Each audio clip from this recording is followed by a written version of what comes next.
So, Casterly Rock, I'm asking your advice.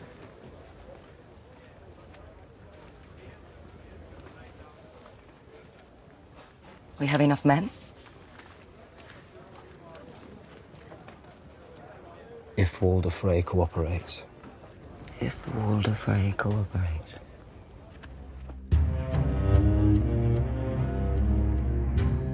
The sad irony of this scene is that it really is about Robb putting the past behind him and about taking the horrible situation with his mother, freeing Jaime, and with having to execute Lord Karstark against his mother's advice, and the situation with Winterfell more than anything, and his brothers and Theon and all of these things, and somehow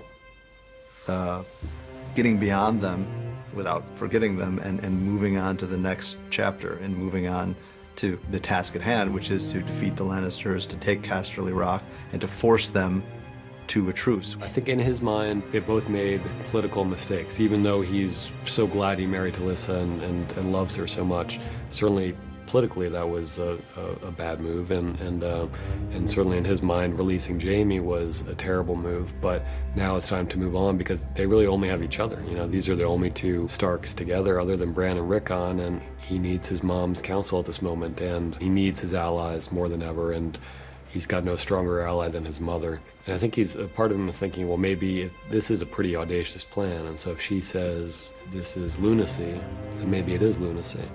But when she tells him, show them how it feels to lose what they love, he feels validated in this decision, and he feels like this is the correct way forward.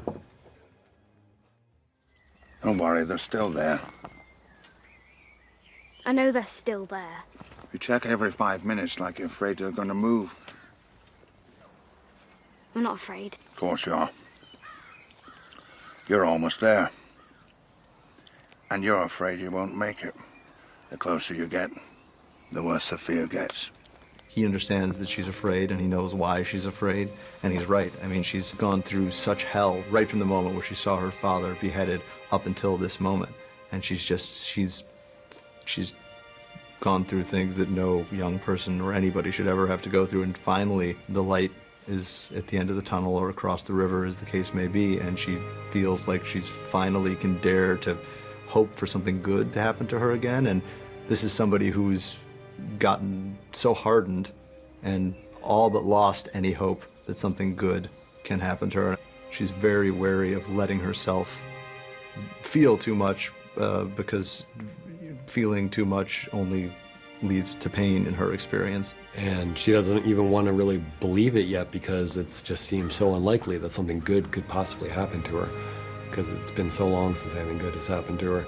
But then he takes her to the outskirts of the Twins, and she sees the Stark banners waving in the distance, and she knows he's telling the truth. I mean, the Stark army is right there. And then she gets even closer. She gets inside the walls of the Twins, and she sees Stark men. You know, and those are her guys.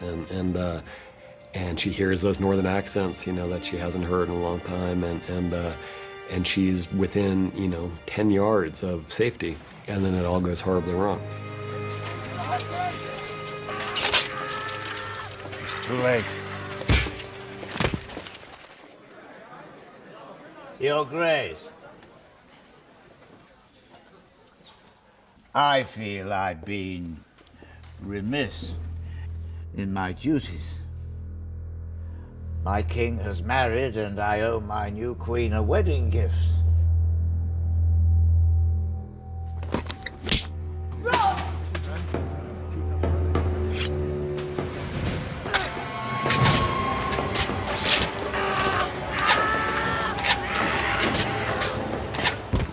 I'd say it's clearly one of the more important events in the entire series.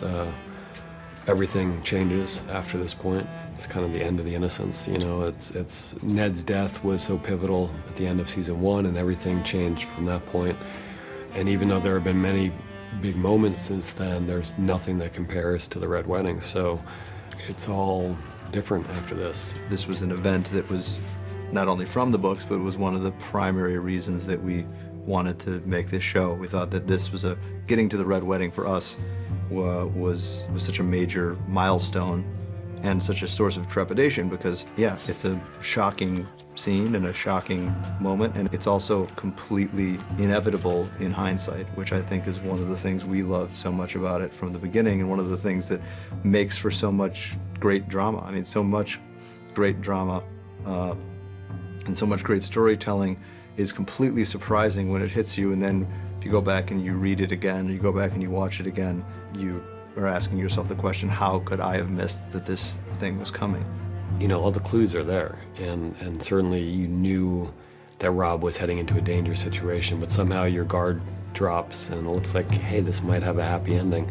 And of course it all starts to change when you hear the Rains of Castamere playing and you think that's not right. And then it all takes a very dark turn, and doesn't end quickly. It's not all over in a hail of crossbow quarrels. It actually lingers for an uncomfortably long period of time. I mean, that last shot of Catelyn standing there, you're kind of hoping for a cut to black. You just want it to be over because you're watching this woman that you care about so much, and in her absolute, the most horrible possible place, a mother having seen her own son killed before her eyes, and having really nothing left to live for at that moment. You know, believing all her other sons are dead, and presumably her daughters are dead, or at least in the grips of the Lannisters, and it's all over.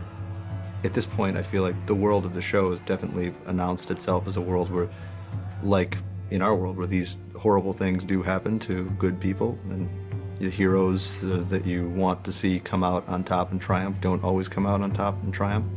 And I think that it's very much of a piece with the fabric of the show. It's about the cost of honor and the cost of love. Rob made a choice there, and it's taken a while, but he ends up paying for that choice in the worst possible way in this scene.